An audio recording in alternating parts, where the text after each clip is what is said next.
Welcome to Adults Only Comedy Berlin. Today we have Shannon Brooke. Hi, it's me, Shannon Brooke. It's you.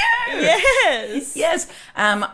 Maybe only like the third Australian I've had. No, because I've been in Australia doing the pod. So, okay. Okay, but like maybe the third Australian in Berlin. Oh, that's exciting. Yeah. I'm the third Australian in Berlin. You're the third Australian in Berlin, exactly. Yeah. Have you heard Dave Adams had a bit, I don't know if he still does it, about how many Australians are in Germany? Yes, Okay. so good. And how there's actually more Germans in Australia. Oh, so many more Germans in So Australia. many more Germans. Yeah. So your background is Austrian, right? Yeah, my mum's side is from Austria. Okay. Yeah. All right. So not German. No, they're actually different countries. It is, right? But they speak the same language. Isn't that crazy? And it sounds like Australia. Doesn't it? Austria, Australia? It does. It really does. Oh, I've thought this through. Oh, definitely. It's deep. Yeah, it is. I have big thoughts, Anna. I'm glad you brought me here today. I'm so glad you're here. Yeah. So good. So you're celebrating your 6-month Berlin anniversary. Yeah. That's very By doing exciting. the pod. By doing the pod. Yeah. Being the third Australian in Berlin. Yeah. Yeah. Exactly. We were starting to talk about it when you arrived, but like what brought you to, like, why you mentioned that like Berlin was the goal. Like why here? What's the path? I don't know. I visited Berlin when I was 19. I thought it was fine. I thought it was fine. Yeah, I liked Spain better, but I Yeah. visited in winter. Oh, Yeah. okay. What did you like about Spain? It was summery, even though it was winter. People were nice. I don't Yeah, know. it's true. The language People is were. beautiful. But I want to Yeah. learn German because if I'm going to, like, I've always wanted to move to a non-English speaking country as like a challenge because I love a challenge. You love it, I love a challenge. And the only language I really wanted to learn was German because my mum can speak it, my family can speak it. But I also wanted to do comedy in English and also get like an English job. And I don't know, Berlin just seemed like the place where you could kind of do both. Yeah, for sure. Not that I'm learning a lot of German, but I'm learning more here than I did in Brisbane. So For sure. Yeah. For sure. I think Yeah. I think the key to learning German is finding someone who is also not a native speaker but who doesn't speak English. Ooh. And so they speak German with you, so you can't fall back on English necessarily. Are there many of those though? They're usually from the Arab speaking world. Okay. Arabic speaking world. The world. Very good. Yes. But they're like Turkish people, for example, they're the best people to speak German with. Okay. Because they're not going to be judgy. They're not going to be like, oh, you said that wrong. Yeah. They're just like going through it, just like you're going through it. Yeah. And it's just they're excited to be able to communicate in this third language that you share, or this, you know what I mean, or the second language that you're sharing. So I'll it's move to Turkey to learn German. That's what you're saying. No, I'm just saying, like, live in no count. And then you'll be able to. But then, like, whenever I go to a hairdresser, and it's usually like a Turkish hairdresser, it's when I have like the most, or like, you know, Uber drivers or whatever, you know, when you're getting paid, like, you know, it's like, this is the nicest conversation because there's no judgment. That's so true. That is the only time I speak German here is my Uber. Yeah, Uber right. rides. Yeah. Right. And they're so fucking lovely. And it's Yeah. like, this is a good interaction. Like, this is positive. So I think, and that's how I got kind of, and you've probably heard my tandem partner is from Syria. And yeah, like, I helped him learn English. He's helped me learn German. And like, whenever we hang out, he speaks English, I speak German. He helps correct me, I help correct him. How is your German now? I haven't caught up with him for a while because he annoyed me recently quite a lot. Friendships are so complicated. Let's talk about that. Actually, let's like pin that. But my German's good enough to work in German, and like Wow. I do German comedy. But Really? yeah, I didn't know that. Yeah, but since I did the Australian festivals, and then like that was the longest time I'd been in Australia since I left Australia. Just the contrast in how fucking rude Germans can be really hit me when I came back after that trip.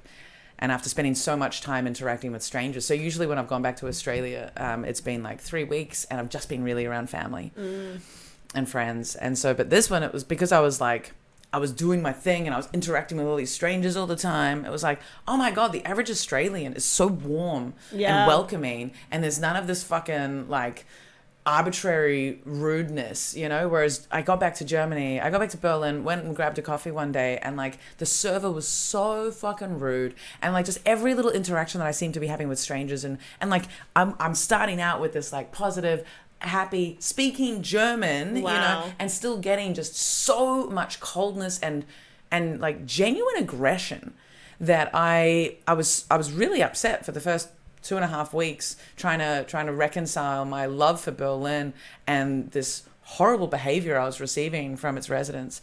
And so because of that, I haven't done German comedy since like January, because I'm just like, I have too much genuine bitterness. Wow. Or not bitterness, resentment for the behavior I've been receiving. So yeah, but I do like that's where my German's at. I can do German comedy, and I fucking love it, and I really love the language, and I really enjoy it. Yeah. I've never heard someone say that. But like I've said it also in the context of like how hard it can be speaking to Germans. Yeah, for sure. But the when stereotypes are true. Yeah, about Germans, absolutely. Absolutely. But like when you get to a certain point with your language, you can just sort of beat past their fucking. You can get over that because you're able to communicate, and then you're able to sort of prove to them that you're still there, and like they just need to rise above their pedanticness over like slight mistakes and whatever. But like my German's good enough that it's like I'm absolutely understandable in, you know, pretty much every situation. That's great. I think doing jokes in a language, like, you've made it. You know? That's what people say. I think if you can defend yourself in a fight, defend your honor. Yeah, then you've made it. If you can have a duel in German, then you're a Berliner. Yes. Yeah. If you can win a fight. Wow. Yeah. Okay. Then you've got it. Yeah. All right. Yeah, that's the point to get to. Yeah. It's jokes and then duels. Jokes and then duels. Yeah. Jokes and duels. Jokes and duels. That's a cute name for like a battle competition. Or yeah, roast battle. Yeah, jokes and duels. You're welcome. Sounds kind of gay. Like it feels like it's more of like a queer scene kind of. You know, like it got more of a camp vibe than like roast battle sounds so fucking hetero. Yeah, that's so true. Only gay people do duels. Everyone knows that. Everyone knows that. That's how I came out. Yeah, I didn't tell anyone. I just started getting up at dawn and dueling, you know. Jules. This girl is gay. No, I heard a bit that you did. So you are like, are you bisexual? Yeah, bi-pan, whatever. Bi-pan, yeah, yeah, I'm bi-pan. Bi-pan. I buy pans. Bi-pans. I buy pants. Silly comedy. So hold on. So you moved to so how long did you have Berlin in your mind as the destination?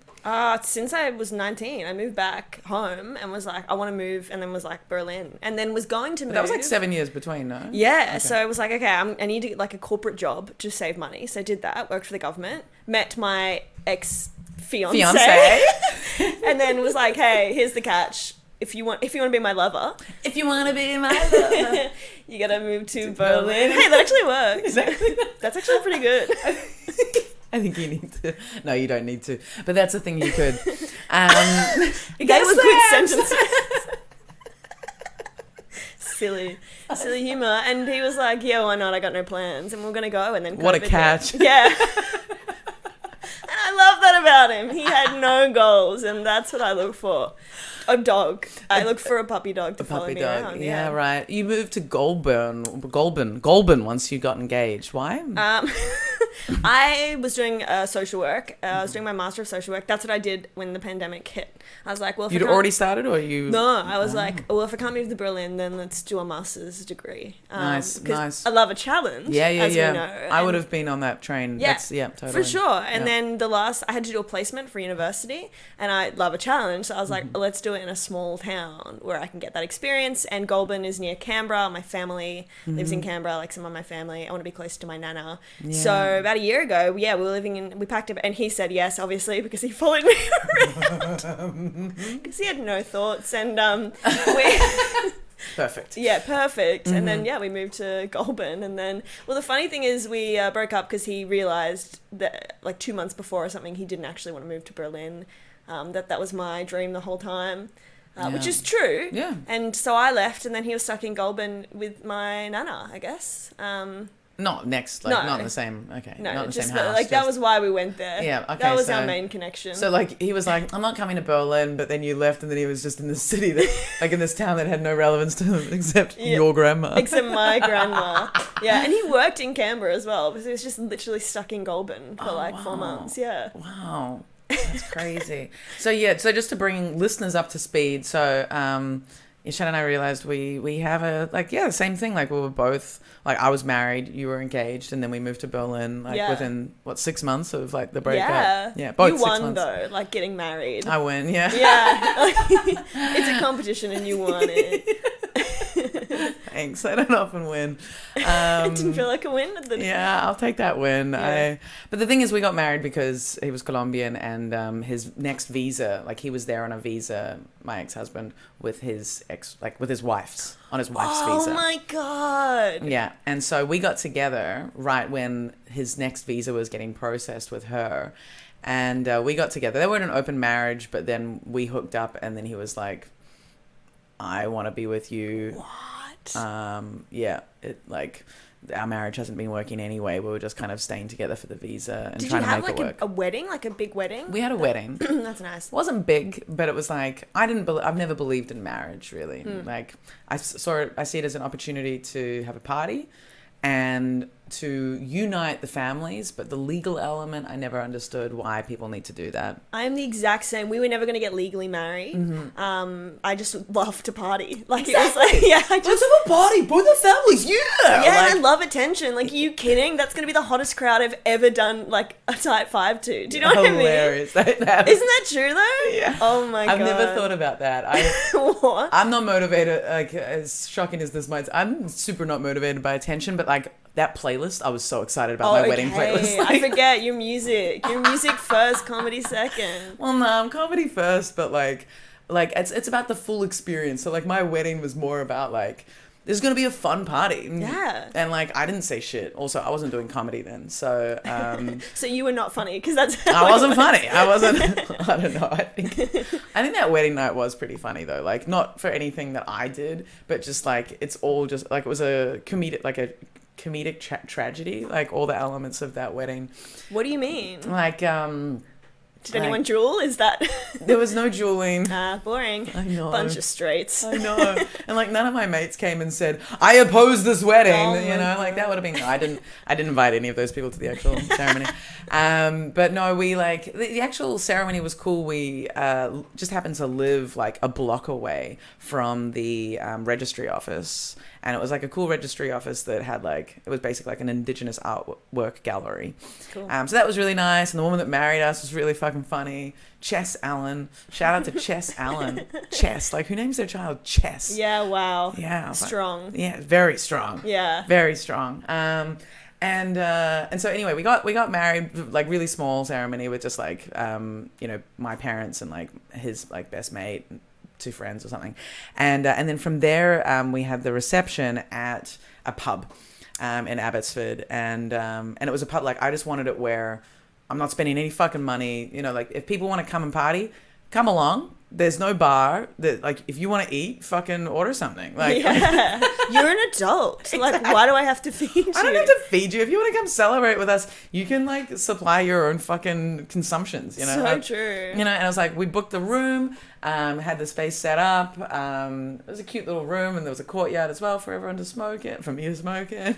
This is so Australian too. Like, I almost got married at a pub as well. There's some, like, I'm picturing the same one I almost got married at, like a country pub. Well, this was like a Melbourne country, like, inner city country pub. So it's, like, very small, kind of like old brick, you know, like like the, like, bluestone brick, bluestone, yeah, like the dark stone, like a small kind of, like, castle-y house kind of, like, pub, but like not castle-y, but yeah, with a little back garden, very like Fitzroy or whatever. Okay. Yeah, but that'd be Abbotsford. nicer. Yeah. It was really cute, actually, but, like, nothing fancy at all.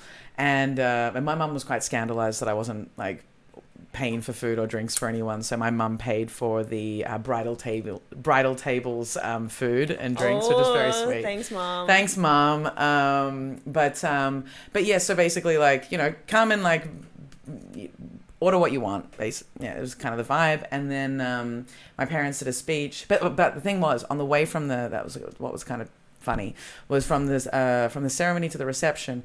It was just like a 15-minute car ride down like the main road, and I'm talking about it like it's a country town, but like anyway, we lived on Punt Road. The reception place was on Punt Road, and the ceremony place was on Punt Road. But anyway, we didn't need to drive far, and so we got into my old like station wagon, and it fucking breaks down. No, it breaks down like it runs. That's a sign. I know, right? Oh my god. And so we get like we're in this like we're trying to find like it's like running like in my I guess husband at that point was like, fuck, it's like it's like we're gonna have to, oh shit. So he stops, and then we like slowly manage to get it into this car park and just have to leave it there with a sign on it was a disabled car park.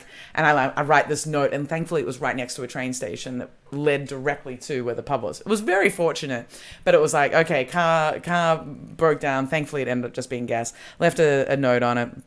Went to the reception, had a big old party, very drunk, got home. I don't know how we must have picked up our car because we had to fly to Cambodia the next morning because his visa had expired that day. Oh my god. And then we spent the next 5 weeks in Cambodia whilst his immigration lawyer organised his next visa. Wow, it's so romantic. Dude. But like after the wedding that night, I remember like, I don't know what he did, but I don't even remember the disagreement, but I remember like the final, like he went to bed and there I was sitting in like my courtyard, drinking whiskey, smoking a joint, just crying. Oh my god. And that was the season finale. That was it. Next season was Cambodia. Yeah. And the fucking hell of that trip. And the fact that at the end of our honeymoon, his immigration lawyer still hadn't sorted out his visa. We get to Singapore, flying from Cambodia to Singapore. He's not allowed to come to the country. He's not allowed to get on the plane. We have to send him back to camp. Like he stays in Singapore. I'm like on the phone, emailing like the music industry board, his immigration lawyers, immigration itself, and hustling to get his visa to get him to come back into the country. I have to send him back to Cambodia because Singapore is too expensive to stay in. So the term I had to send him back is so funny. Like I just picture, does he fit into an envelope like this? Because like it was like like I was the one that was making all the money and paying for the accommodation and like was sorting it all out.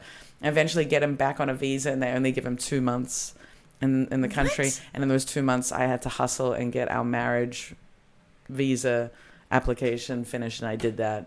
And submitted that, and that was all my work, which is why I stayed married to him for longer than we were technically together. Don't you love? Oh my god.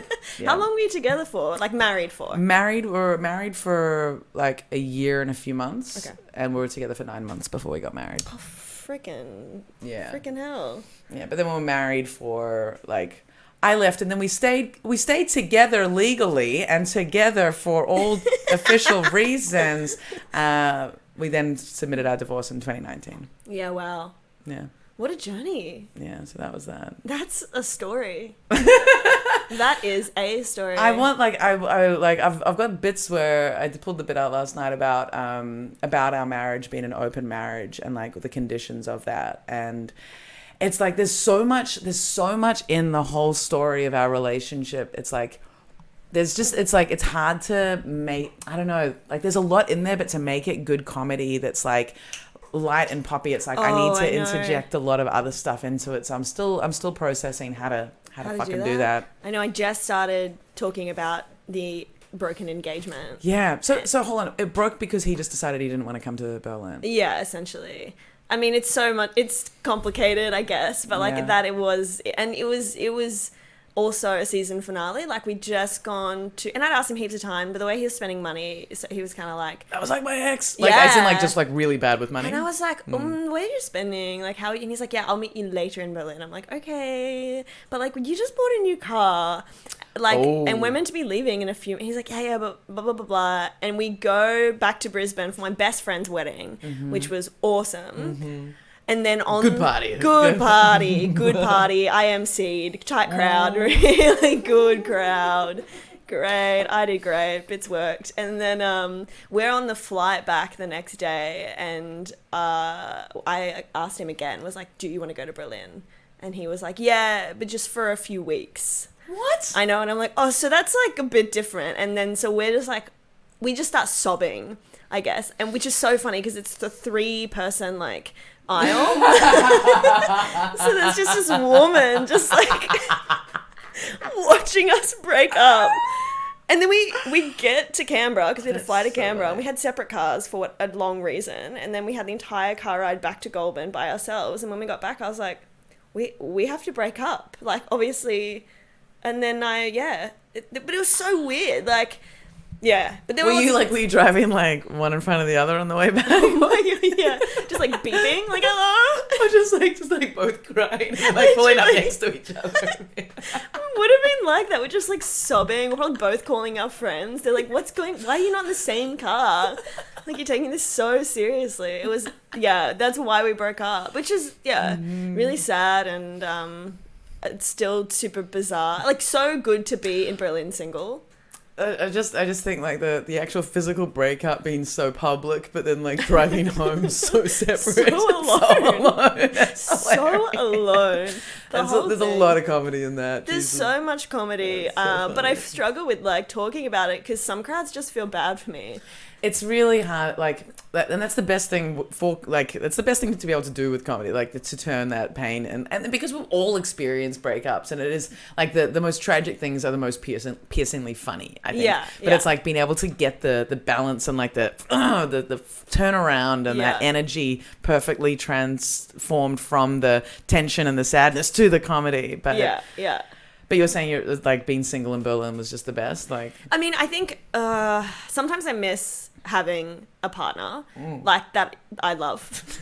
I miss having that, like, and I definitely like, but finding an apartment, just navigating the scene is so much easier. And I remember before we left, being single, being single. Whereas with a partner, it's like, oh my god, we would have struggled to find a place. It's like okay, that's a really politically incorrect thing to say. But I was gonna say, like moving to a new city with a partner, it can be a bit like, if like no one has the upper hand with language or bureaucracy. It's kind of like two disabled people like hobbling together, but like disabled, maybe not, but like two injured people hobbling together to like try and get something, and like kind of bringing each other, like not being able to just speed ahead. Like if one person gets a break, it's like totally. And then if he was going to come at a different time, how would our visas align? Like, how would we? There's just all these things, and like.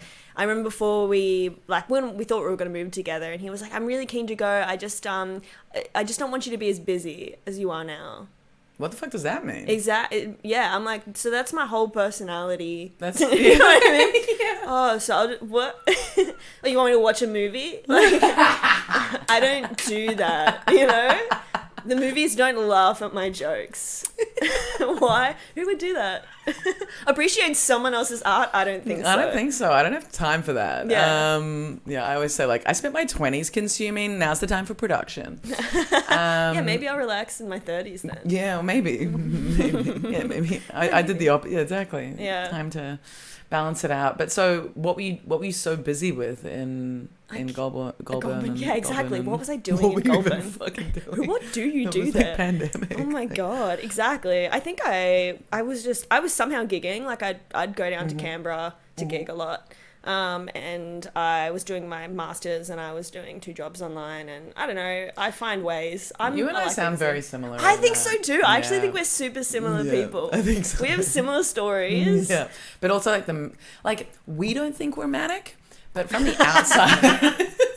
Right? Yeah. Like, I don't think I'm manic. I'm just like doing what I want to be doing. Yeah. And I've always had a minimum of like 2 or 3 jobs, there's a study, like I'll be studying and have a job, or if I have one main job, then I'll be doing like 2 other little things, and like comedy just like has just fitted in so well with how I usually operate anyway. Like I'm always doing multiple, different venues, different things, and like variety, but also just like almost never a day off.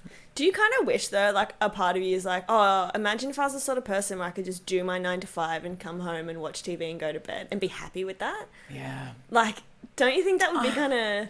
I guess, like, yeah. Well, I think those people then, like, they don't stay happy, like then there's the social thing of like, oh, now have babies, and now and do you think you get ever... a second house or get a rental property that you know, do you know what I mean, like get It's a investment dream. property. Oh my god, that's what I was trying to explain to people in Europe. Is like, and we're saying this, it's so normal to get engaged, have kids, get a house in Australia. It's affordable, so people do it. Well, not in Melbourne. Not in Melbourne. No. In other or Sydney, but in other parts. Like, I find it crazy now on Facebook. I see like wedding anniversary posts and like baby posts. Like, I'm 26.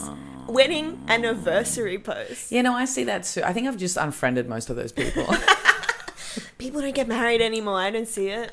That's great. Do you think you would have had kids with your ex? Were you thinking That's part of the reason I left him, because I realized when we got together, I still wasn't sure if I wanted to have kids. Okay. I'd sort of sat in a space of like, parenthood kind of seems cute, but like politically, environmentally, I couldn't justify having kids for a while. Like, it didn't make sense politically, environmentally. And then I just wasn't sure, and I started getting a bit clucky in my mid-20s, but I was like, it was still the politics weighed on me. And then when I was with, getting married, then it's like, that's really the space where you start going, oh, like society now kind of has this expectation. And when I got together with him, I was like, I'm not really into having kids, no. But then with him and spending time and that was when I really realized, like, oh shit, I do wanna be a mum. Ooh. And I think it was because my brother had a baby. I got married before my brother, but he then had a baby before he got married. And so I think maybe it was because my brother had a baby. I'm not sure exactly what, but something clicked in me. I was like, no, I wanna be a mom. Yeah. And then with that realization, looking at my husband at the time, I was like, it's still so crazy. Yeah. Looking at him, I was just like, he should not be a father. Ooh. Oh, that's not good. That's not good. That's not fun. That's not fun. Oh, wow. And that was part of one of the fundamental cracks in it, just realizing that him as a person, I don't think he should parent any children, and certainly not mine. He was open to it. Okay. He was open to it. Yeah. Oh boy. Yeah. And so realizing that, and then that sort of started to like, that became part of, like, it was a paradigm shift for me, how I looked at men. And it's one of those, like, I think before we started recording, we were talking about why is it that when the older you get, the harder it is to meet people to fall in love with. I think for me, that sort of paradigm adjustment of realizing I want to be a mum, that then changed how I view partners, and that they need to, for me, qualify as someone who I think would be a great father. Yeah. And that's fair as well. It is, right? Yeah. Like if I think that this person would be a great person to parent children with, and I think they're a great person, I think they should have children because they're going to be great at it and be, contributing a really positive thing into the world, then that's someone that I want to be with. Yeah. That's hot. Super hot, right? Super hot. It's like dirty talk. Like, tell me about what parenting techniques you're going to use. Show me your patience and your empathy. Show me your patience. Oh, I love that. Yeah, show me. Yeah, just like, and your resilience too, and and like the empathy as well. Like this guy that I'm seeing right now, it's like the longest thing I've had for, like, it's just been like this really nice, slow getting to know you thing, and it feels very stable, like grounded and healthy. But like, yeah, like the number of times he displays behaviors that are just like, wow, like you're such a good person. It's the shock. Yeah. It's the shock that you have that shows everything that's happened up until this moment. Yeah, and like just all the people that I've met that I've been like, woof, like you can have good times and you can meet good people, but like someone who shows like true empathy and like, yeah, and just like generosity of spirit. Ooh, generosity of spirit. It's cute. Cute. That makes a good dad. Would you move back to Australia if you wanted to raise a family? Or would you raise him in Berlin? I'd prefer to raise them in Berlin. Really? Yeah. Why? what's the word? So they speak German. That's not why, actually. But I feel way more comfortable talking with kids in German than English. It's weird. It's good because I worked at a kindergarten here. Oh, really? Like my child chat is German. So whenever I go to speak to kids, it's German that comes first. And then, so when I hang out with my brother's kids, it's like, it's weird for me because there's things that I want to say, but it's like, it's not in, they're in German. Crazy. It's really weird. Yeah. But no, Germany's way more progressively set up for parental leave, health insurance wise, parental leave wise, childcare wise.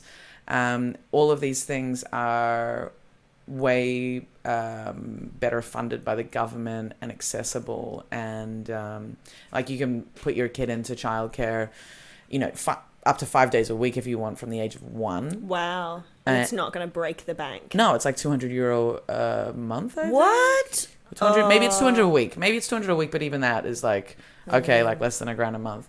But those of you who don't know, childcare in Australia is insanely expensive. Exactly. And also parental leave in Australia, I'm pretty sure it's like here, I think the mum, like both parents can take a whole year. Wow. It's not full pay the whole year, but I think it's 3 months full pay. Mm-hmm. Then 6 months, I think, like it gets reduced a little bit. Like it obviously gets a little bit reduced. It's like maybe you get 75% of your wage over the 6 months, or maybe it's 50%. But basically, you can take up to a whole year. You've really looked into this. I've got 2 friends that have had babies in Berlin. Nice. One is an Australian couple, and the other is a Scottish-Spanish couple. Yeah. And so, yeah, like navigating parental leave, like this system is just really well run here. I think you could easily Google like parental leave in different countries, and I think Germany and France are like, and maybe Sweden are like the top 3. I would not have guessed that, but it makes sense. Yeah. Oh, so interesting. Also, like I just think the other, and then I want to ask you, but like the other element for why why I'd like to have kids in Germany as opposed to Australia is because of the density of living here. So I think that children are denser. Yes. Dumb as fuck. Yeah. No.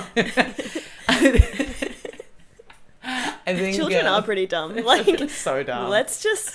That's what's so great. Why are we talking about that? I know. But dumb. The dumbest things are dogs. Oh yeah. Dogs are the dumbest. And baby dogs. Oh my god. So dumb. It's amazing they survive. But just quickly, the density of living in Berlin means that children from quite a young age can be quite independent and independently have their own social circles because they can walk to their friends' houses, they can walk to school, they can ride a bike to school. Whereas Australia, just because everything's so much more spread out, they're very reliant on parents driving, and I think that kind of supports a much more like nuclear, isolated community. Whereas in Berlin, because everything's very like densely built up, that means that there's a lot like smaller distances that people operate in. That's so true. I caught public transport for the first time when I went to university. Holy shit. Yeah. That's great. Like I always grew up in cities, but so I was catching public transport to go to school in high school. But, okay. Yeah, but still like. No, you'd have to drive, and there's no trams. This is the first city I've ever lived in where there's been trams. Yeah, that's cool. Yeah, except when I want to cross the road, I'm like, yeah. There's people on bikes, there's trams. Dude, it's so and trams with bikes, that's terrifying. Oh man. I hate tram tracks so much. Yeah. But yeah, definitely kids here. Now, do you want to have kids? I would like to have kids, yeah. I don't know why. I just think it would be fun, but I don't know when either. Yeah, no. Like, because I can't imagine. Well, you got plenty of time. I've got time. You got plenty of time.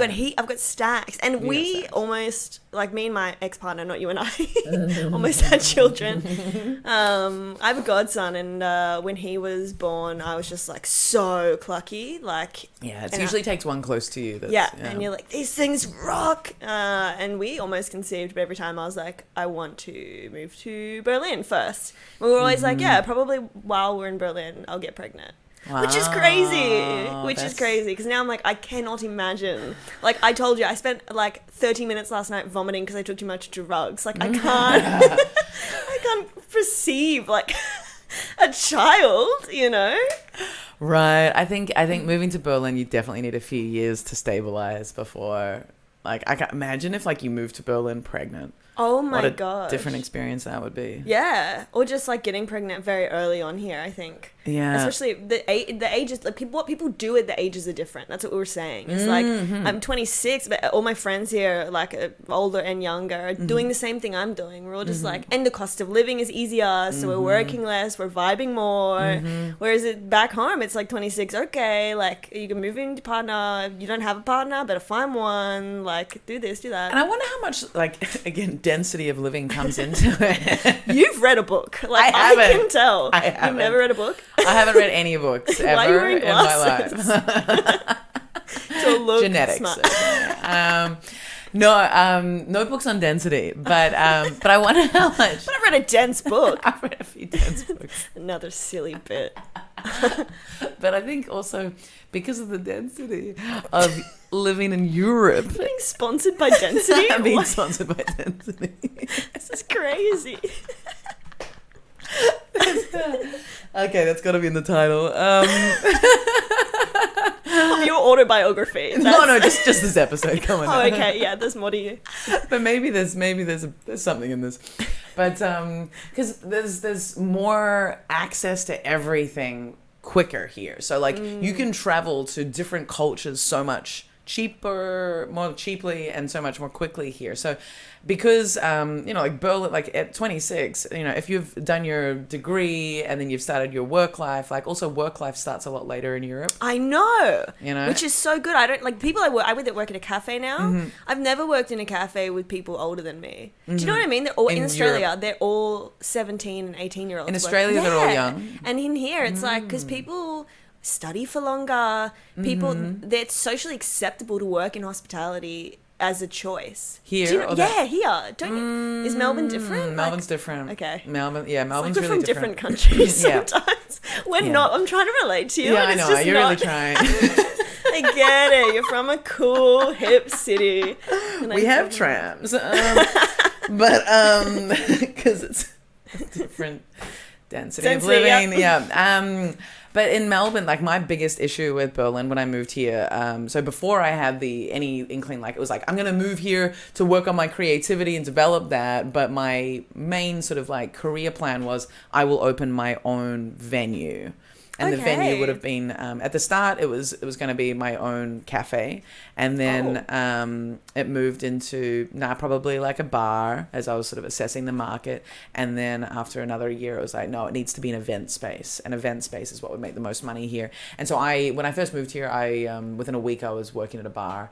And then I've worked at like lots of bars here, cafes, restaurants, and yeah, very different sorts of all of those things. And in Berlin, I feel like hospitality is not considered a respectable, serious job. And so really? most people who work in hospitality here, any of the Germans that do it, they think that there's nothing in it, like as in like anyone can do it, and they don't take it seriously. They don't take any pride in it.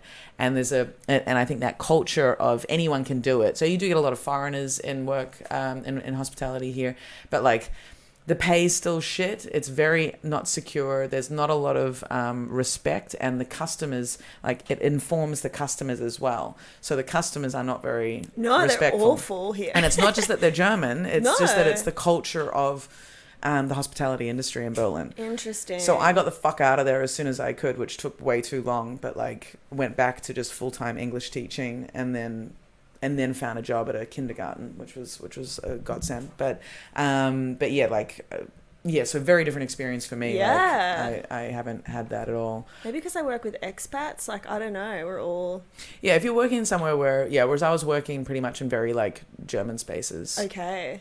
Pretty German spaces. Yeah.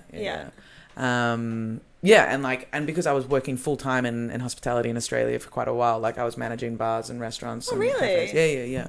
Interesting. So the venue management was like, kind of my thing. But why did I get onto this? You were talking about It's you about brought it density. up because density.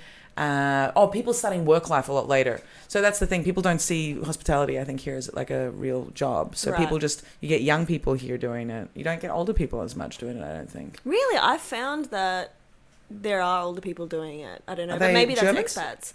Yeah, a few Germans. Yeah, but Really? yeah. Interesting. But maybe they don't do it for. But I've only worked in English spaces. Okay, English spaces. So okay. not German bars or German cafes or anything. Like, it's all English. I think that would change things quite a bit. Yeah. Then. And then also, I think maybe the pandemic has changed the interesting. The landscape as well. Yeah. Most likely. Yeah. Yeah. Yeah. But yeah, because of the density of living, I just think like people start work later, people can travel more. It's like, why would you settle down so quickly when you've got the whole world at your doorstep in Europe? Whereas in Australia, it's like, well, you know your town, you know your city. Maybe you've gone and seen Sydney and Tasmania. Maybe you've, We went to Bali. Exactly. Yeah. And then it's like, oh, you went to Thailand? Amazing. Like now you can really like invest in those investment properties and like keep working your fucking 60-hour-a-week corporate job. Crazy. And start having some kids. Do you think, like, there's a perception that Australia is a super laid back. I thought it was super chill, and I moved here and was like, oh my God, we are slaves. Like, the work culture in Australia is crazy. That's why Australians are quite well regarded in work industries in Europe, because we work like fucking dogs in Australia, because it's just the culture. Yeah. You fucking work every fucking day, and you take all the hours and you do all of it. Yeah.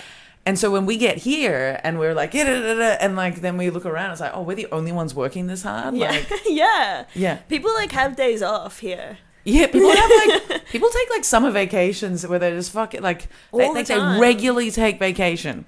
That's unheard of, right? Yes. You take time off between Christmas and New Year at home. You see your family. Maybe you take a day off or two to see like family in winter or something. But like Germans will take like a week off at least every 3 months, if not every 2 months. Like a full week vacation. Yeah. It's so much better. Like that would be the struggle of going back to Australia, is trying to do that again. And like you said, people don't buy houses maybe in Melbourne because Melbourne, but in Brisbane and that kind of area, Gold Coast is kind of where I spent most of my time growing up.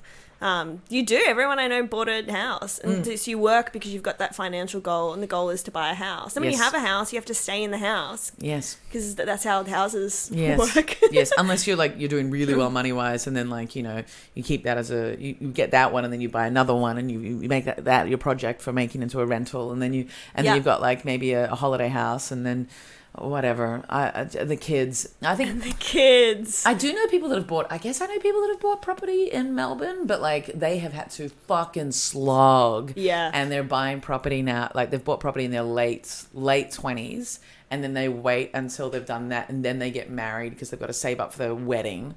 Like 3 years after that, and now, and like, it's expensive, and I've just never had the pool to buy a house. Like the pool is in like not like a swimming one. Yeah, not a swimming pool, because I wanted to trade a pool for a house. Yeah, I'm a trader. I don't believe in money. I don't believe. We should have started with that. It's like, for me, money should always be spent on like travel and experiences. For me, money's about experiences. I mean, hopefully we'll see what happens though when I'm like 40, 50, and I'm like, what would have been really cool?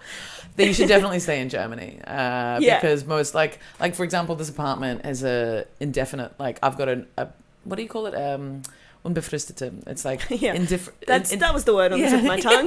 That was the one. Up. What a beautiful language. Unbefristete. It's great. I love it. It's an unlimited, like, indefinite contract. How good is that? Like, that makes so much sense. Like, for them to kick me out of this apartment, they'd have to take me to court because it's not legal. Like, it's that's so good. Unconstitutional. Like, it's very hard for them to make me leave this apartment. Basically, like I am very, very secure. And in fact, I think if they did need to kick me out, I've got to double check. But I think like not only would they need to take me to court. Or they would need to like take it to court and see if they can get me out. Like, I think I'd still be quite set, like a minimum of like a year or something. Right. Minimum of a year before they could like get me to leave. So good. Whereas and I think even then, like maybe, I don't know, like I still think it's extremely restricted. And so like Europe, you just don't need to buy. And also I can do everything I want to this apartment. True. Like I could paint all the walls gold if I wanted. And you have. This place is so bling. So bling. So shiny.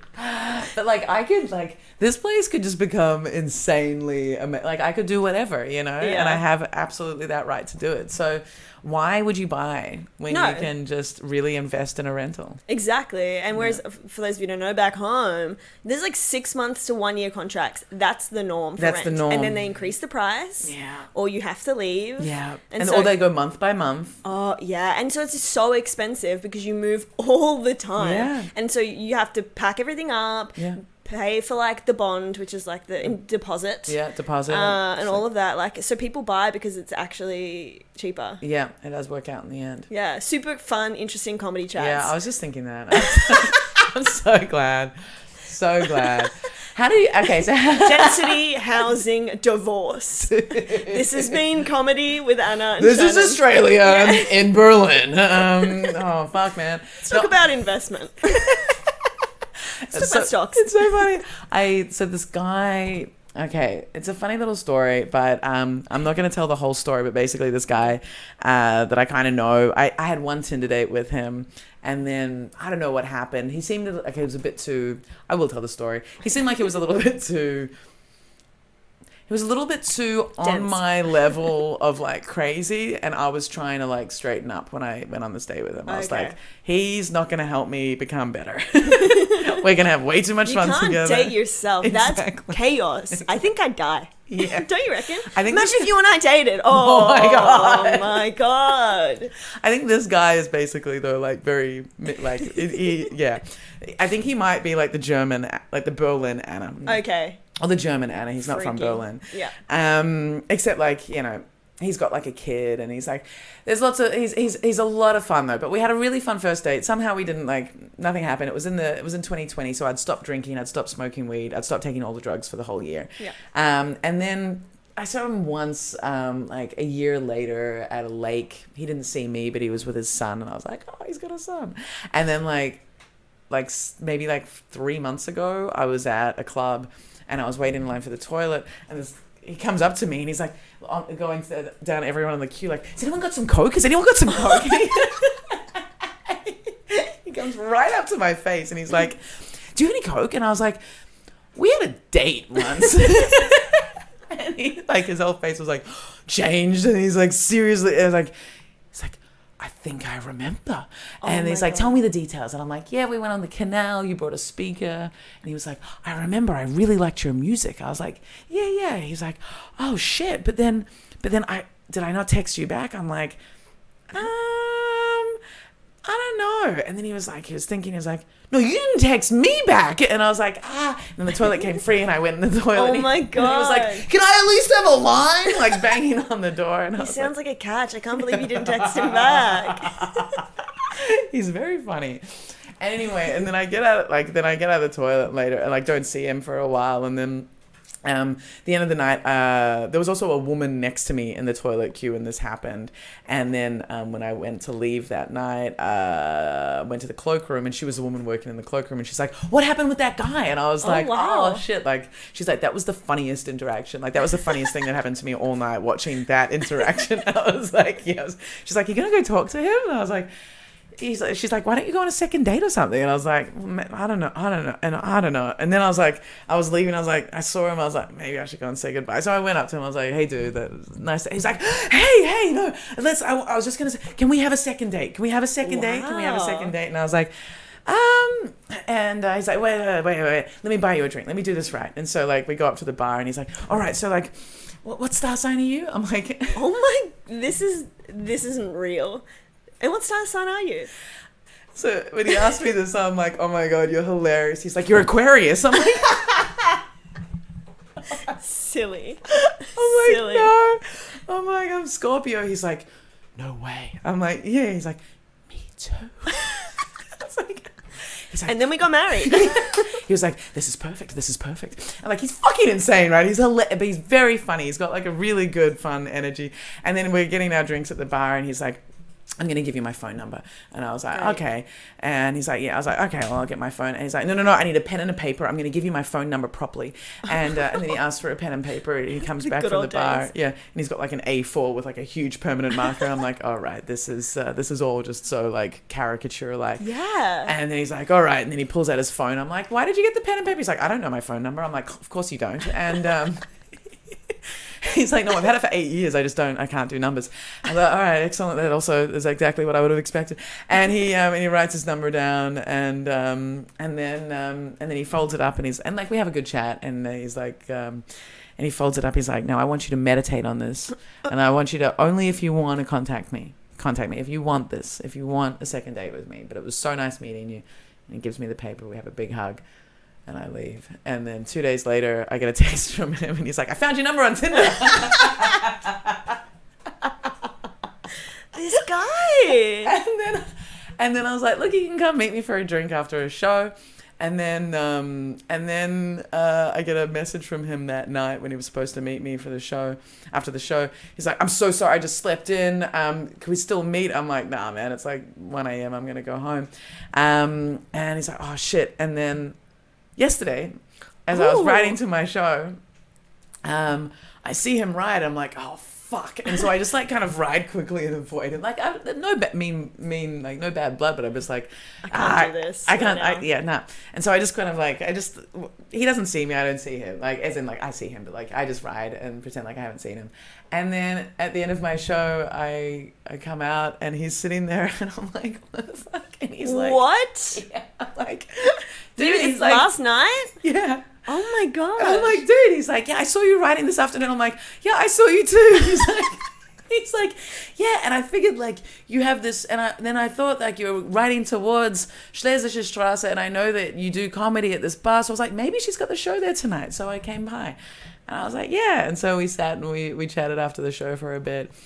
And anyway, he's like, so you still up for the second date? I was like, look, I'm actually sort of seeing someone, and the reason why I didn't get back to your last message was like, it's kind of developing, and I just don't feel right investing time with other people when, like, I feel myself getting quite emotionally getting quite like things are developing for You're me. Invested, that's the word. I'm quite emotionally invested. You don't do Scorpios, invested. that's what you're saying.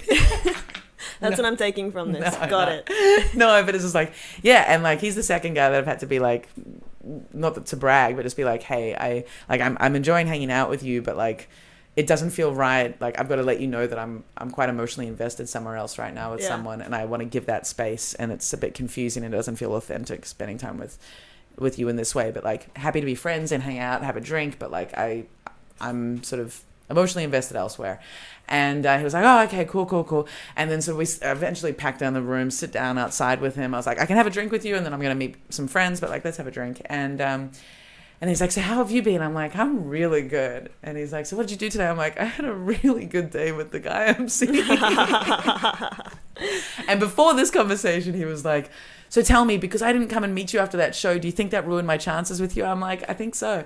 And he was like, no, you shouldn't have said that. I'm like, well, I'm just saying, like, maybe at that point, maybe, but like things have been developing with this person I've been seeing, and maybe had you come, maybe, but he's like, you shouldn't have said that. And so that's when he was like, so what did you do tonight? I'm like, things with this guy were really fucking, I just had this beautiful day with the guy I'm seeing. And I'm like, but you're not the person I should be talking about it with. Yeah. And he's like, so then what should we talk about? And I was like, oh, so what health insurance are you with? Anyway, that was the longest like roundabout to come back to. What should we talk about? Like health insurance. And I actually asked him, like, so who are you insured with? And he started telling me about his health insurance provider. And I told him about mine. And then he was like, do you really want to be talking about this? I'm like, no. No, I don't. But yeah, we actually shared health insurance stories. Wow. Yeah. That's when you're really close with someone. Yeah. You know what I mean? It goes trauma, health insurance. Health insurance. Like actually, now. Star sign. Exactly. Yeah. What star sign are you? Gemini. Okay. My ex-husband was Gemini. Oh, yeah? Yeah. And he was a real hoot. He was a real hoot. Oh, my God. Real piece of work. Yeah. Do you believe in astrology? I don't like believe in it, like if you held a gun at my head, but I find it super fun. And the memes are accurate. I love the memes. I think I don't know the memes, but I think there's a lot of accuracy in astrology. Like not horoscopes, but like in astrology, like explaining personality stuff. Yeah. It often, for me, I just like it. I don't know, my experience. It checks out. Like a lot of the stuff checks out. It makes more sense to me that we'd be connected to like the moons and the planets as people who are on a planet, as opposed to like a man in the sky, in the clouds, like that. Like it just makes more sense. Yeah. And I don't think we'll ever know what exactly, like, I don't think we've got it right because we just can't even. We're not smart enough. No. But I think they're onto something with the planet stuff. Like it does seem ridiculous though that like the position that planets are in could have any implication or influence on, What's going on what our personality is like. Like it seems pretty crazy that the position of all the planets and stars when you're born has any influence over what you're like. Yeah, but I that think seems crazy. Yeah, but it's more likely than a man managing to keep up with like millions and billions of people's lives. Oh, definitely. Like definitely. that's crazy. Like God is an insane concept. Yeah, a single God. At least like planets and stars, like you can see them. Yeah. You can? That's crazy. What's your favorite planet? Of course, it used to be Pluto, but then Pluto died, as we all know. Pluto got cancelled. Pluto got cancelled. Pluto would have gotten cancelled. Yeah, Pluto's had some controversial shit. Creepy Pluto. Creepy Pluto. Nah, it has to be Venus, I guess. Yeah, okay. Yeah, that makes sense. The whore in me says Venus. Yeah. Which is 90% of you, right? Oh, that's sweet of you. So what are the stereotypes about Geminis that you think are true, or the meme stuff that you've seen? I mean, super funny, obviously. Super funny. Geminis. Yeah. I'm just going to quickly, I want you to talk. I'm just going to quickly plug in my power for my computer. Okay, cool. I'll tell you about Gemini. Tell us about Gemini. So super funny. I didn't say super funny. Actually, my ex-husband was super funny. Yeah, exactly. Yeah. Fucking asshole, but very funny. Oh yeah, I'm an asshole too. Meant to be funny, meant to be doing a million different things, meant to be loving facts and I don't know, just chaotic and all that kind of stuff, I guess. I think I relate to it a bit. But then, there's the whole thing with like, there's moon signs and this sign and this sign and there's so many. Yeah. One of my good friends, she has this thing where she's not like super into astrology, but the first thing she'll ask when she goes on a date is like, what's your star sign? And she'll do it to weed the guys out, because if they're like, oh, you believe in that, she's like, wow, you're not very open-minded. Like, that's so... Do you know what I mean? But if they're like, oh, super into it, she's like, ugh. Yeah, if they're super into... That's why, like, I find, like, the number of times this guy has referenced, like, the Scorpio thing. Like, he'll be like, so I'm going to be really Scorpio with you. I'm like, can you stop? My mum does that. She's a Cancer, and she's always like, you know me, I'm such a Canceria. Anytime she cries, and I'm like, you're just sad. Like, what? You're just sad, Mum. This isn't because of the planet. That's really cute. She is such a Cancer, though. She's my mum's such a Liberan. Oh my god. Oh really? She drives me fucking crazy. I love her so much. But like trying to keep peace. And or just like constantly caring about like what's fair. Like she'll be the devil's advocate. Well, not the devil's advocate, but she'll like defend whoever's treated me badly in my life, being like, oh, but maybe they were doing this, or maybe they were. It's like, just shut the fuck up. Like, just, like, what are you doing? Like, you don't have to find, like, be empathetic with this person. Like, stop it. And also just her indecision. Like, she's so undecisive. It's insane. Indecisive. Oh, God, English. But hold on, what else? So funny, witty, chaotic. What else? There's got to be some other things. I mean, there's some bad Geminis. things. There's like two-faced. It's like the Scorpio and Gemini are the two most hated signs. Yeah. Yeah. And look at us. Yeah. We're so lovely. I'm really nice. I'm so fucking nice. But I'm, insane, I think. I think I'm insane. Everyone else thinks I'm crazy, but If that's how you're starting a sentence. I mean, is it an energy? Everyone else thinks I'm crazy. Like, we were having a conversation with comics the other day. I won't name names, but like, sort of older comics in the scene. And the conversation was, who are the craziest comedians on the scene? So craziest females and craziest males. And my ex, Gino, was just like adamant. He's like, Anna, you were number 3. You were number 3 craziest. You were number 3 craziest. And then I was like, fuck you, man. Like, 3? Why are you not number 1? What an asshole. Oh, dude, like there's some unstable crazy. Yeah, right, and the thing is, like, female crazy on the scene is like dangerous crazy, you know? Like, we're not talking fun time crazy. We're talking, like, scary. Like, actually. Like, that's someone who dated you, too. So, like, that's a pretty, like... Yeah, but he was just so adamant. I was like, fuck you, man. Like, why do you think I'm so crazy? Because they held a gun up to your head that one time. Just like, that one time. Yeah. Get over it, Gina. I mean, come Grow on. up. Come on. But once we went through all the people, he was like, oh, yeah, nah, like, you're definitely not higher than, like, 4 or 5. Aww. So, yeah. And then you got back together because you were like, that's so romantic. That's so beautiful. Thank you. But, like, they were all, like, everyone was just like, yeah, you're crazy. I'm like, I don't think I'm crazy. Well, you never think that you're crazy, you know? So that's the true sign that I really am. Like, I don't think I'm crazy. Do you think you're crazy? No, someone once described me as organized chaos, and that has rung so true, like forever. Yeah. Yeah, English. Yeah. So difficult. I just enjoyed it because I was like, it's like me. I was an English teacher for like 6 years, so like I'm like my English is very good, but like I hear myself make all the mistakes, and I'm like, well, what are we gonna do? I'll just lean into the Eurotrash. It's fine. Yeah, literally. So wait, organized chaos. Organized chaos, and I think it's chaotic energy. Well, not energy. I don't know. I think what do I come across as? Do I come across as chilled or high energy? I never know. Well, I think you can be both. Okay. You know, like I think a lot, like for example, my ex-husband and a lot of his friends were like, when they met me, they were like, oh, "Wow, you're so calm." Oh. And like your energy is very like soothing, and you're very like really grounded. Shut up. No, I just haven't met. It was a long time ago. I wasn't on stage back then, so. Oh yeah, but true. I think like my off stage, not like when I'm not working, I am quite like calm. Yeah. I feel like I'm not trying to convince you. I think that's just the feedback I've received. Yeah. But then, yeah.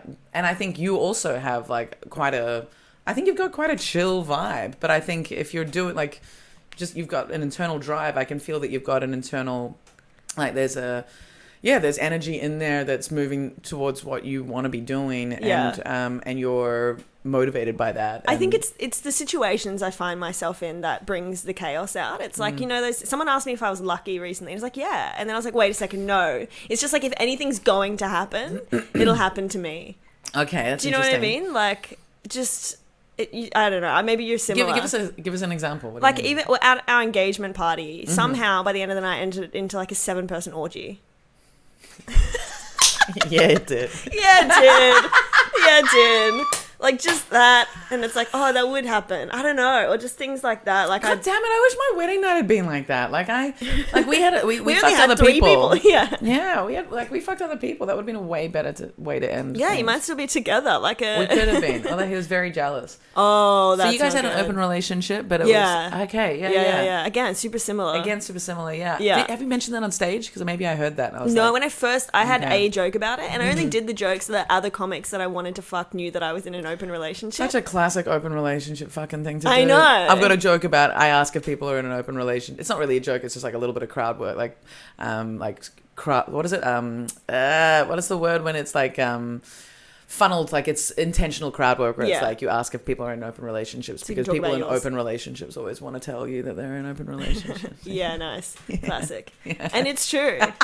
It's true, because otherwise it's like you don't know, and I'm like, off the bat, let's just talk about this. So I haven't written much more about that, and I think it didn't hit as well here, because here everyone's like, and do you know what I mean? Like in Australia or in Brisbane, wherever, if I said I was in an open relationship, people were like, ooh.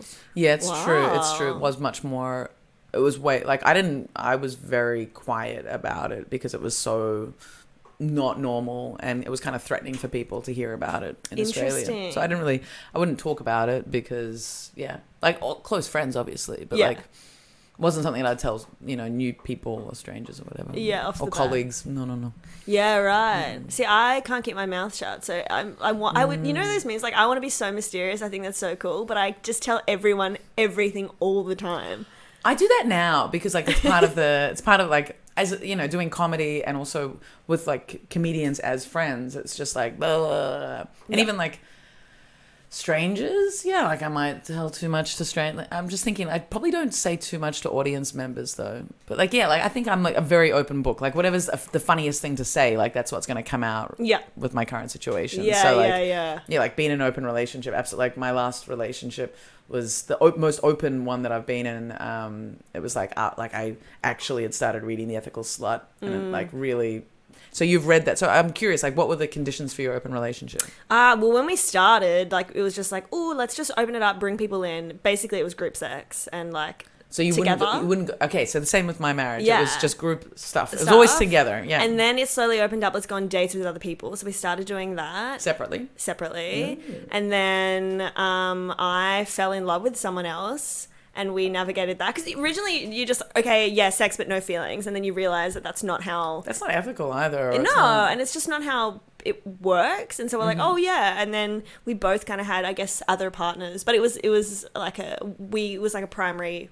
We were primary partners, obviously. It wasn't. What's it called? Anarchist. Anarchist. Yeah. Which is just. Sounds good in theory, but I don't know how I don't know. Well, I think it would be really difficult to do because we started monogamous. Do you know what I mean? Yes. Like maybe if you started poly, you could have some sort of anarchist relationship, but I couldn't. But then I started, once we both kind of met other people, I was like, okay, I need to do my research because I'm making mistakes that people have done and written about. Yeah. And I got really read The Ethical Slut, listened to lots of podcasts, like was really into it. I love it. I love the self-development of it. Yes. Like I find it so interesting and just breaking down everything that you've ever been told about relationships and found it so freeing. And then, well, it didn't really work out because I think he was monogamous, so he ended up he's with the secondary partner, and they're monogamous together. That's why it was so quick. So I think I said that off the pod, but he, as soon as we broke up, like 2 months later, he moved in with this girl. Yeah, but he'd been in relationship with her. Yeah. But I've slept with her, so it's like this weird. That's Again, nice. this is what happened. This would only happen to me. This is another example where if I tell people, they're like, oh yeah. That would happen. But that but it would also make within that context, it makes total sense. Of course. Well, to you, I think you tell people who have only ever been monogamous, they're like, that's crazy. Yeah. But you're like, whoa. Well, no, it actually makes total sense. Yeah. And it's quite nice that he has something that he wants, even though you guys wanted to be together. It's shitty that he wasn't honest with himself around Berlin and honest with you around that. It's just a bummer that he didn't realize that soon enough. Or I mean, look, that so much went on, and I think he wanted to be with both of us, but couldn't because I think he's monogamous. But likes group sex, which is so different. It is quite different. It is. But you didn't see other people No, we didn't see other people separately at all. No, in my marriage, it was just like group sex. It was just group sex, and like we would But he was jealous. He was very jealous. Would that come across in group sex, or was he okay with that? It did once come across in groups. Well, and it would come out afterwards as well. So like this was definitely the realizing that he wasn't the kind of person I think should be a father, and then. The level, well, there was lots of elements to it, but then also, like the way he treated me, but also the jealousy that he had were sort of the three things that really made me go, we shouldn't be together. Yeah, it broke it down. But he, like one time during group sex, there was this couple that we would fuck, and like I wasn't attracted to them, but they were like his friends from work, and. Colleagues, fun. How good people are like, that's so hot, like non-monogamy, blah blah blah. You just like fucking his colleagues. I was like, the thing is, like, I was down for it being things. I think he wanted it to be an open relationship because within a few months of us being together, I had my birthday party and I made out with my best friend and her boyfriend, and then after that he was like, this should be open, right? Because he was like, because with his ex, they were open because his ex had cheated on him. Oh, wow. And so they kept it open because, they wanted to stay together for the visas and the relationship. And so when he saw that behavior, I think that was when he was like, this needs to be open. And I was like, okay. I'm not that motivated to like see other people. Really? But if you want to fuck other people, be my guest at organizing that. And so he was on like the websites and found couples for us to fuck, and then he would find like the first sort of orgy situation we had was like a bunch of his workmates at home, and it just turned he really into just this. wanted to fuck his colleagues, hey? Yeah, well, yeah. The website was Outlook, and he sent a calendar invite to his colleagues. That's Nice. yeah. No, the website was redhotpie.com. You're joking. Deadly serious. And Adult Matchmaker, yeah. That's what existed before Tinder. Wow. Gross. And but yeah, so the first little orgy happened, and then like one of the couples that was at that orgy, like it was impromptu kind of thing. They just would often be out drinking with us, and like they both wanted to fuck us, I guess. So we would find ourselves in situations wasted with them. But I didn't find it ethical because like she kept talking about wanting to break up with him, and then it was like, then why are you fucking us? This feels weird. And I wasn't attracted to either of them, but I'd be like, whatever. And sex is sex sometimes. And then, I was just like, it's easier to do this than like have the conflict with my husband, you know? I'm like, yeah. And then, bad, huh? And then, that sounded really bad. Yeah. Because it is really bad. Yeah. Crazy how bad things sound bad. Crazy. And so there was one situation where we were like, after a drunken situation, we were fucking them, but like my husband couldn't get it up. And so me and the other, and the guy we were fucking in like some corner of the room, and like my ex-husband couldn't get it up. And so then he was like crying. Oh no. In her arms. No. And I was like, you can't be crying to her. Like, I'm your wife. Like, what are you doing? Like, if you're not feeling good, why are you crying with her? We just fucked. But like, it was just a terrible situation. And that was the first time I got jealous. I was like, don't be crying to her that you can't get hard in this situation. I mean, all of that is, there's so much to unpack. There's so much in there. All of that. Yeah. It was like, I was jealous because he was crying to her. You're like, I want to cry so bad. That's what you were jealous Like, I didn't even want to fuck him. Like, and I'm watching you upset naked with her, and like, she's comforting you. And it's like, ugh, gross. Oh my God. And then and then there were other times where he was jealous. But like, that was where, like, I suppose he was like uncomfortable because of, I don't know, whatever. And then another time where we had like, there was this organized sex party that we would go to, and we went to once together. I went once separately after the marriage broke down, but I fucked him, and I were fucking, and this other guy started fucking me, and then at the end got his name and found out that he had a wife there. And then like, which was cool, it was like, and then like my ex was like, got the phone number from the wife, and it was like, maybe we can hang out another time. And then the wife and him are messaging, and he was like, so you want to, my ex-husband was like, so you want to catch up with this couple? And I was like, yeah, sure. He's like, yeah, because you want to fuck the guy again. And I was like, nah, you haven't fucked her, so let's like hang out so you can fuck her, and she's hot. And he was like, no, but it's because you want to fuck him again. I was like, whoa. It's like, no, I'm happy to hang out with them because they were a cool couple. You haven't fucked her. Happy to do it again. Happy to not do it again. No, but you really liked him, didn't you? I'm like, the insecurity, I can't. Yeah. He did not read The Ethical Slut. No, that I don't think we even knew about it. He can't read. No. He's from Colombia. I mean, he doesn't even speak English. No, he does. But yeah, so that was like the jealousy, crazy. But yeah, I had a relationship last November, October that was completely open, and it was really interesting. But again, he couldn't handle it. Really? Yeah, I broke down because he was like yelling at me about all my sexual partners for a week in a restaurant. Like he just lost his mind one night. He just started yelling at me and like recounting all the people that I'd seen this week, and like we're in public. Oh in a my restaurant. God, what a nightmare! Again, these are all episodes and I was from a just TV like, show. It's ridiculous, right? Yeah. That's cravy. I feel so lucky, at least, that like I had a really good experience of like polyamory, until he left and went with a partner. What happened to that point? Like, I don't know. I think like we were just so strong. Yeah. And neither of us would get I guess you can get jealous. I don't know. We'd never really get jealous of the sex stuff because we felt like a team. Like it felt hot. It was like, look at us go. These people think we're hot. Oh yeah. Like, I don't know. Yeah. It was really good. And I hope that like I can find someone who's done the work mentally to be able to do that, because I just don't want to guide them through it. Yeah. Again. And I also, what I think about now is like, now that I know that polyamory is definitely my thing, like, how do I start a relationship with that? Like, I've never done that before. We started monogamously, and I think it was cool to build trust and become really, like, close and tight. Like, I don't know. How do you start poly? It's funny because a lot of people say that, it's good to start if you want to have an open relationship, start monogamous to build the trust. And I'm like, I don't think it works like that. Yeah. Like, I don't understand how I don't understand now how any relationship would start monogamous.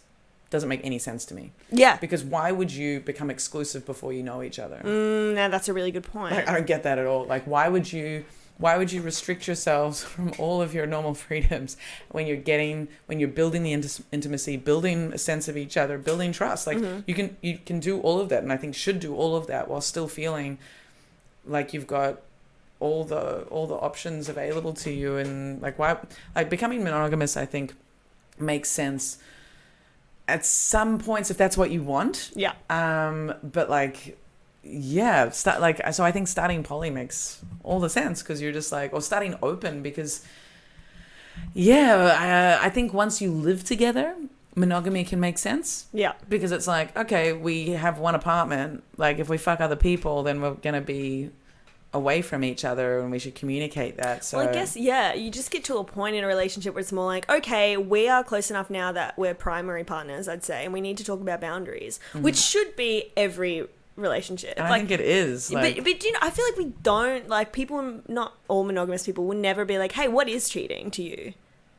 Yeah, do you know what I mean? I think in certain cultures, like Australia, I'd say also in the UK, and I can't speak for anywhere else, but I'd say America as well, and then many other countries. But like the assumptions are so monogamy, and that monogamous cheating out of that is just sex with other people and kissing other people.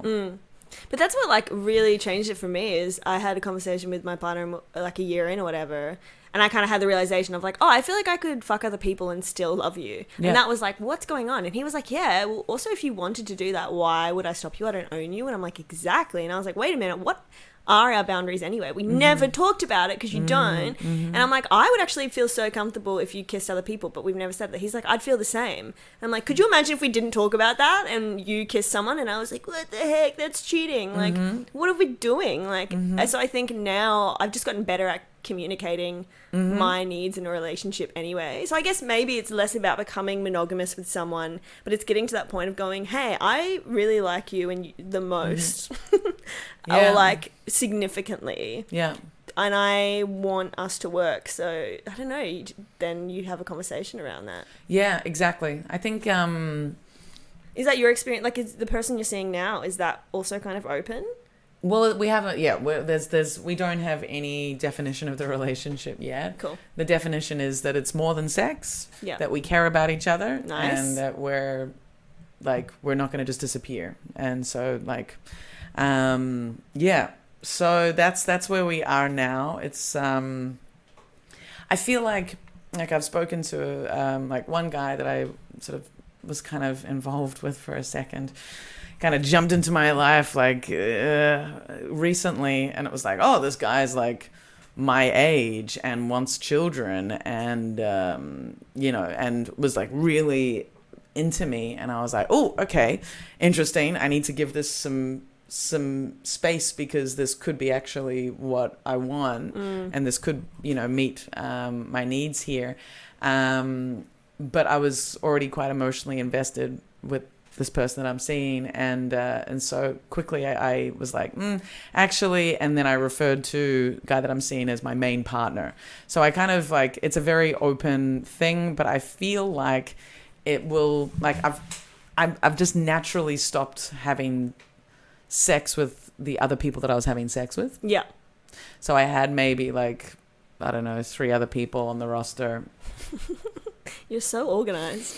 Yeah, well, it wasn't that organized, but like, and I've just slowly like, and like new people sort of coming into the roster, and I've just sort of, I just don't feel, and it's not that I am necessarily monogamous. I don't know, but I just don't feel like giving my sexual energy and my emotional energy, because I do think that when I have sex with other people, there is this emotional connection, and there's, you know, there's a friendship, and there's energy there, and I just don't feel like giving that energy to anyone else right now. I feel very connected to this person I'm seeing, so I've just kind of naturally, not in any like, and I haven't told him, but like just naturally sort of cut off these connections, and or like express that I can't really be there anymore. I'm sort of connected somewhere else. Whether or not it moves into a monogamous thing, I don't know, but it feels kind of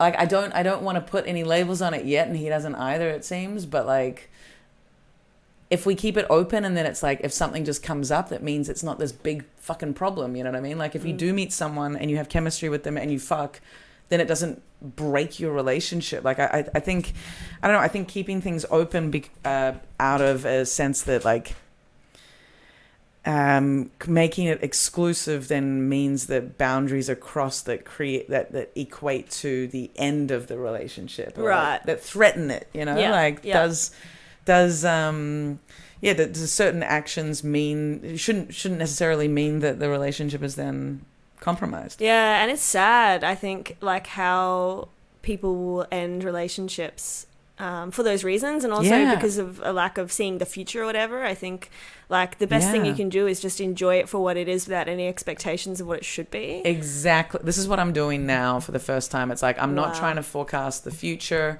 I'm not trying to put any labels on it. But I do think there comes a point, like, I needed to clarify, like, is this just sex, or have we got something more going on? I did need to clarify that. Yeah. And just having the whole, this is more than sex, and we care about each other, and we are here for each other. That's the thing, is that we're raised to believe that you're either monogamous or you're casual. And if you're casual, then you don't deserve to communicate, and they can see whoever they want. Yes. And that's the issue. Yes. Because you actually deserve the same amount of communication that you would in a because you're actually still a human. Exactly. Do you know what I mean? Who has feelings. And actually you have quite a close connection. It's like, as soon as like you're just fucking someone, somehow that doesn't warrant the same level of, it's like in the ethical slut, there's a good passage about being single and what ethical communication is. I love it, like it's a Bible. Yeah, I know, right? And it is. There's a passage.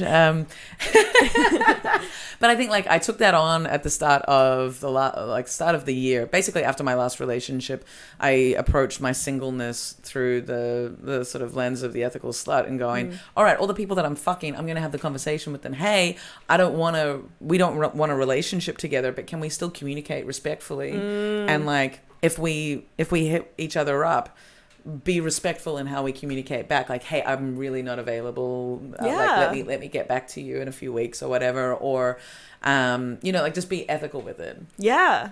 Yeah. And has that been well received? Yeah, that was well received, although not well maintained. Yeah. But, whatever. Like, I'm in a nice space right now with the person that I'm seeing. So it's like, I don't really, really care. But like, yeah, like I ran into one guy who I really had that conversation with, and then our last communication was like 4 months ago, and I messaged, like he messaged me being like, hey, I'm installing a hook in my ceiling so I can like tie you up from the ceiling. Oh my God. I was like, cool. And then I messaged him being like, have you installed the hook yet? And he hasn't responded to that message since, like 4 months. And then I run into him at a spee, and he was like, oh, hey. I was like, hey. Motherfucker. Like I wasn't, the thing is, I'd just forgotten about him and didn't care, but then like the universe needed to put him in front of my face to remind me that he actually kind of just ghosted me after like having maybe like an 18-month like sex with benefits relationship. Oh, that's awful. Like, I didn't realize, like, motherfucker, like 3 or 4 months hadn't responded to me. It's cowardly. But like, what the fuck is like he could have just been like, hey, shit, guy has gotten serious with my main partner, easy peasy. Yeah. Or like, and I assume that's what it is, but like, no. And then he was like, oh, hey, how have you been? Oh, I'm going back to Spain in like 2 weeks. I'm like, I don't care. Yeah. But it was just like, why did the universe need to bring that back into my like? I was fine. Yeah. Why did I need to be reminded that he fucking just disconnected? Rude. So rude. The universe is so rude. I hate that.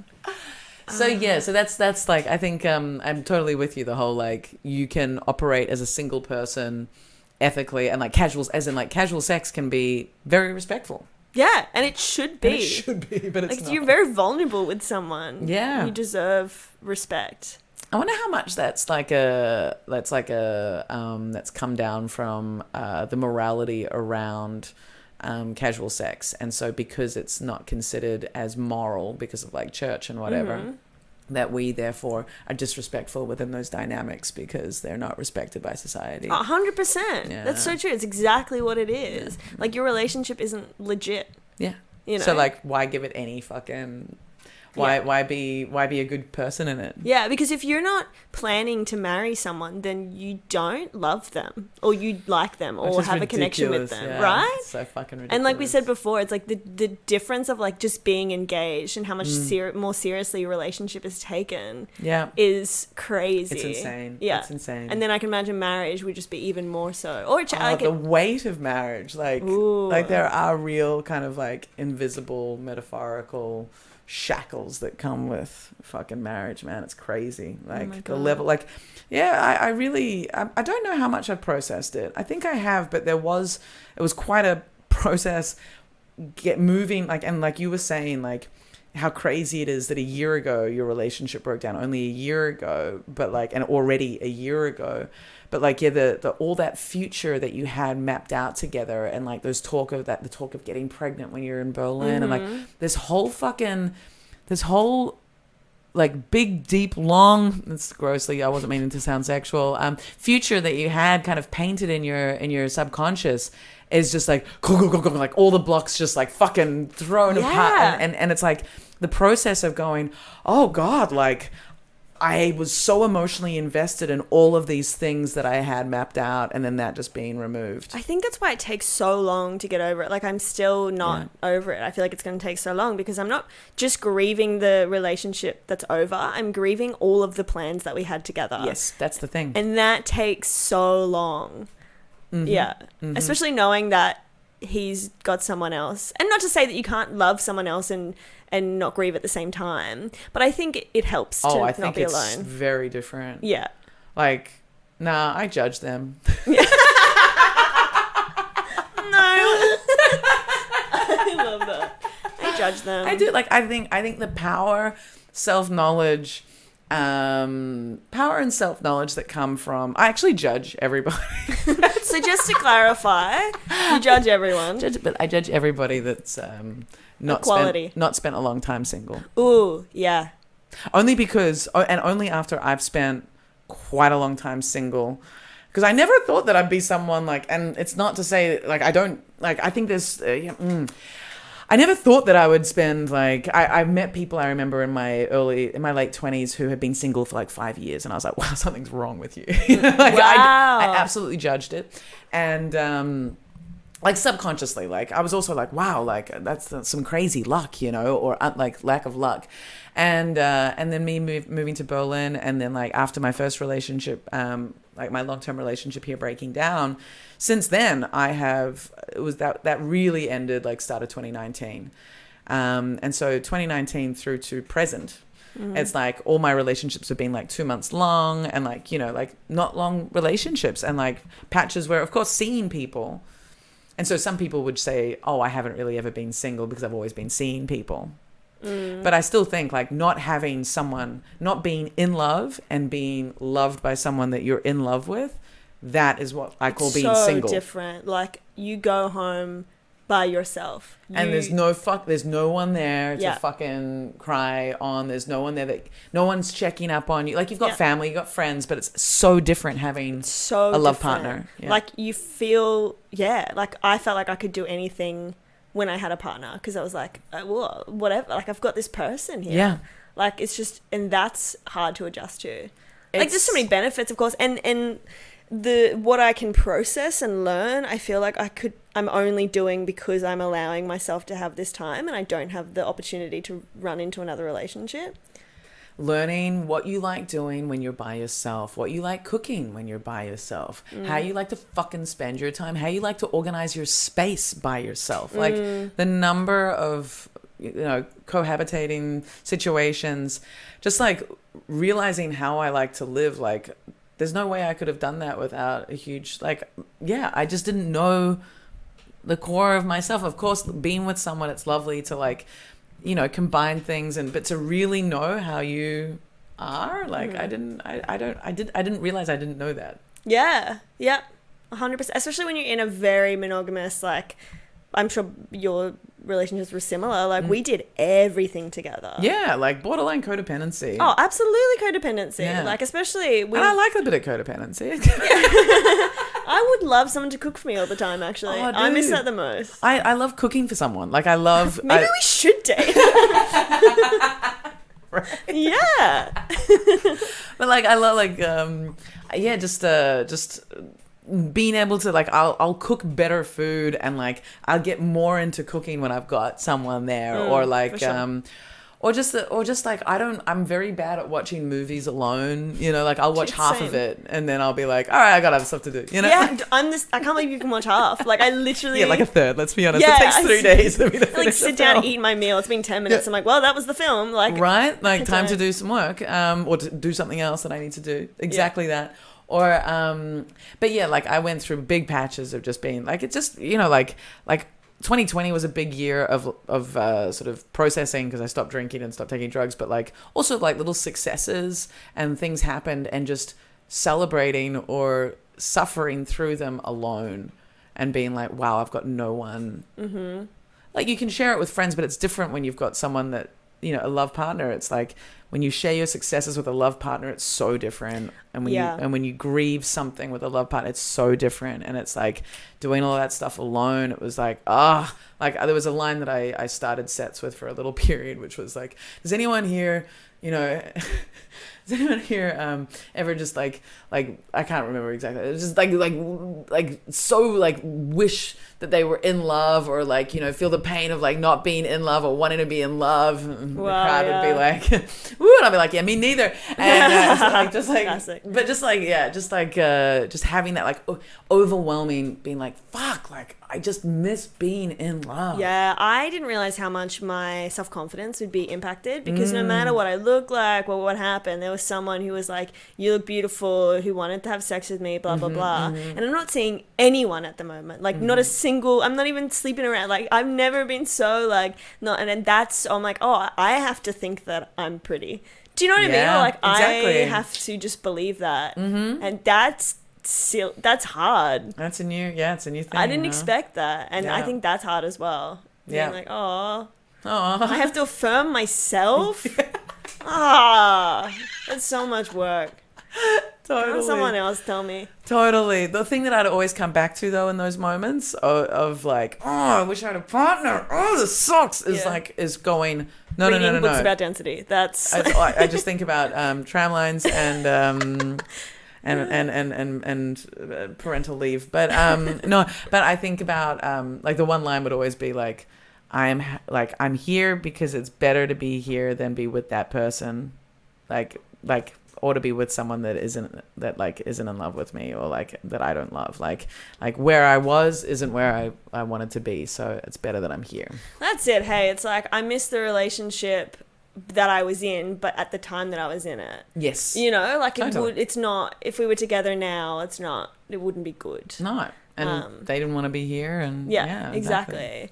However, we'd love to be a big spoon again. Oh man, yeah, I love big spooning. I love big spooning. The guy I'm saying, I probably shouldn't gush too much. I get worried that he'll listen.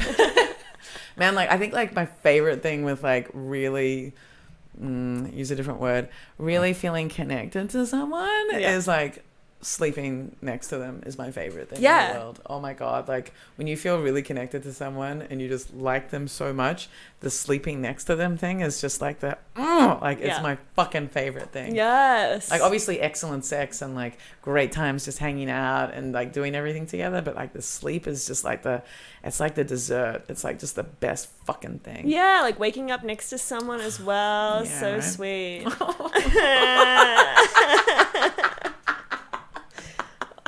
fine. You're fine. I'm really good. It's funny because this is the first time in so long that like I feel like I'm in something that's like quite solid and stable. Okay. Yeah. So there's something to look forward to. Exactly. Yeah, when I meet your partner and we Give it. No. I'm like, wait a second. give yourself 5 years. 5 years. It's taken me 7 years to get to this point. Has it? Yeah. Like 7 years in Berlin is what I'm saying. Like, Oh my God. like changing your entire life, getting out of like long-term monogamous relationships, figuring out yourself, and like dating around to the point where you're like, oh, okay, actually, this is what I'm looking for. Yeah. This is what's right for me. 5 years. That's not to say that I'm in like I'm at the end game, like an end point. It'd be super cool. I would so love it if like the person I'm saying, like it's just like that's done. Oh, there's something easy about that, Oh my right? God, like yes. I understand now when people just are like, oh, I guess we'll just stay together forever. Like Right. that does sound kind of The good. number of people I meet in audiences that met when they were 18 Ah. and are still together, and it's like 7, 8, 10 years, 11 years. I was thinking about writing a bit, like hypothesizing what it would have been like if I'd stayed with my first boyfriend. Your first boyfriend. And it got very depressing very quickly. I was like, that's not a joke. I'm sad. Yeah. Oh my God. Like I probably wouldn't be alive. I guess that'd be. It got dark so quickly. Yeah. I'm like, thinking about it on my bike ride home. I'm like, this could be a funny Nope. All right. Nope, okay. All right. We should wrap this up because I've got my Yeah. bandmate coming over in a bit. Yeah. So, any other things you want to... Oh, shit. Any other things you want to mention before we wrap it up? Look, I think we've actually addressed every single topic that exists. Every single one. Every one. I think you could probably cut out the housing part. I think Nah. it got a bit boring in the middle there. Nah. You're like, that was the most interesting part. Dude, that's going straight to the title. No, that was what engaged me. No, I think the ethical slut's so fucking interesting. I think, and I Yeah. wanted to talk more about that. I think we're gonna have to do another episode at some We point. should, just about non-monogamy. Yeah, non-monogamy is so fucking interesting. It's so interesting. Yeah. To everyone, I think. I'd always get questions. Yeah. Well, I get questions from like people who are curious and secure. People who are insecure don't want to hear a fucking thing. Oh, interesting. Yeah. That is so... Oh, okay. For the next one. For the next one. I love Fuck it. yeah. Where can people find you? Around Friedrichshain. No, I do gigs. I'm on Instagram, __ comedy. I'm on TikTok, but I don't really use it. I'm trying, but Stay off it. I'm not thanks. I fucking hate that. It's so hard. I It's don't just even know how to sex use negative. Oh, It's so sex interesting. negative, and it's just like ugh, Yucky. it's gross corporate conservative shit, and it bothers me how many people use it for more and more different things. Like It's so hard. I prefer to use Instagram anyway, and then that's where I do gigs like every night around Berlin. Yes, you do. I'm gigging a lot, so if you follow me on Instagram, then that's a good way to see what I've been up to. That's it. That's really all I'm at. Fuck yeah. So far. So far. Yes, the optimism. Yeah. All right, guys. Do I have anything to plug? I'm going to release... I'll probably publish this tomorrow. Wow. So I think I'm just going to... Most of my listeners are in Germany, the UK, and the US at the moment. So I'm just trying to think if there's anything relevant. Just the 1 million shows you do every week. Keep coming back to those. Yeah, although it's only relevant to the German. Anyway, now I'm True. going to wrap it up there, guys. It's been fucking cool. I'm probably going to do a solo episode next week, actually, and unpack the time I had performing at US military bases last weekend. Yes, that sounds very intriguing. Yeah, and opening for a famous American comic. So, okay. yeah, Cool. it was cool. All right, guys, that's been Adults Only Comedy Berlin. Thank you so much, and goodbye.